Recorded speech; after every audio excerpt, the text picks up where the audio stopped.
Okay, so I want you to take notes on this paper right here, okay? We're going to be working on the same expressions that we just used for the do now, okay? So we're going to fill in up here at the top, how do we multiply polynomial expressions? Example, we're doing 2n plus 3 times n plus 2. All right. Now, as you look at this page, you'll see I've got 3 different methods that I'm going to be teaching to you, okay? The first one is labeled distributive property. So this video is going to be about distributive property. Then I'll do one on lattice or table, and then I'll do one on FOIL. It's okay if you don't master all 3 of these. I do want you to try all 3 of them, and as long as you have one that works, I think you'll be in good shape for understanding a lot of the things we're going to be doing with quadratic expressions and polynomial expressions, okay? So let's roll right now with distributive property.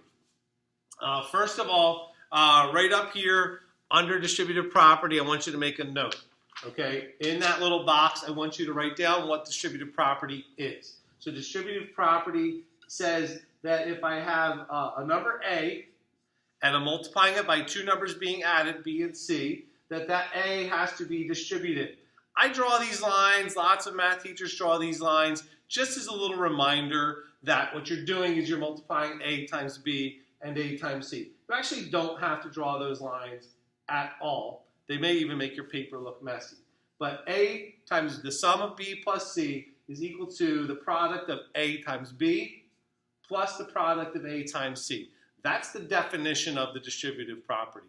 It works with multiplication or division. They're 2 sides of the same coin, and it works over here. You can have addition or subtraction, okay? But you definitely have to have the 2 operations to apply the distributive property.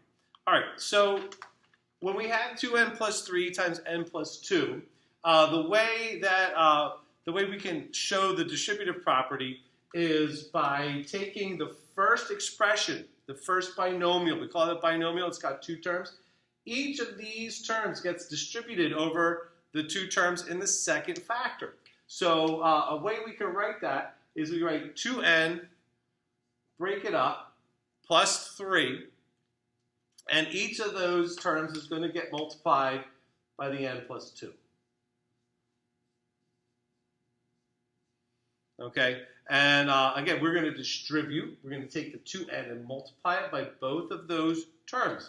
So I'm going to get 2n squared plus 4n right there. And then I'll bring down that plus sign. That 3 is also going to be distributed. I'm going to get a 3n and a 6. Okay. Now that I have all those products, I've distributed everything. The parentheses are gone. I do have a couple of terms that are like terms.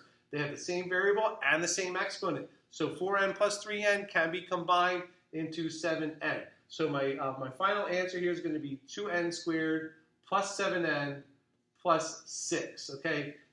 I haven't solved an equation. What I've done is I've multiplied 2 expressions, and I've gotten out an equivalent expression. This would be called factored form because these are 2 factors to be multiplied. This one is called standard form because we are going in order. Everything's being added, or you could have subtraction, and we're in order from the biggest exponent down to the least. The exponent's 2, here the exponent's 1, here there's an exponent of 0 when you have a constant. Okay, so that's the distributive property applied here to multiplying 2 binomials. Please try to do this with numbers 1, 2, 3, 4, 5, and 6 on your paper extra practice, okay, for lesson 7.2 from the Algebra 1 curriculum. Again, this is all Algebra 1 material that I'm reviewing because as we work with quadratic functions, you're going to need to be familiar with all of this.